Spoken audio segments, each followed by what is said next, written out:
ঢাকা থেকে চট্টগ্রামের রেলপথ প্রায় ৩২১ কিলোমিটার। দেশের অনেক জেলা উপজেলা ঘুরে চট্টগ্রামে যেতে তাই দীর্ঘ সময় লাগে যাত্রীদের। তাই তো সংক্ষিপ্ত রুটে এই পথে রেল যোগাযোগ করার ব্যবস্থা করতে যাচ্ছে সরকার। পরিকল্পনাটি অনেক আগে থেকেই।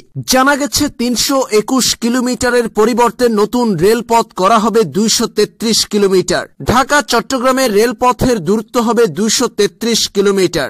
আর হাই স্পিড ট্রেনের মাধ্যমে মাত্র ৫৪ মিনিটে ঢাকা থেকে চট্টগ্রামে পৌঁছাতে পারবে যাত্রীরা। এদিকে সম্প্রতি এই সংক্রান্ত একটি প্রতিবেদন রেল মন্ত্রণালয়ে জমা দিয়েছে পরামর্শক প্রতিষ্ঠান। প্রতিবেদনে হাই স্পিড ট্রেনের সর্বোচ্চ গতি উল্লেখ করা হয়েছে।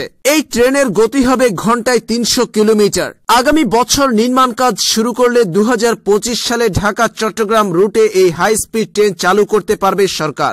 এছাড়াও প্রতিবেদনে Dhaka Chittagong high speed rail পথের জন্য ৪টি সম্ভাব্য রুট উল্লেখ করা হয়েছে, যার মধ্যে প্রথমটি হল ঢাকা থেকে নারায়ণগঞ্জ, তারপরে কুমিল্লা ফেনী হয়ে চট্টগ্রাম।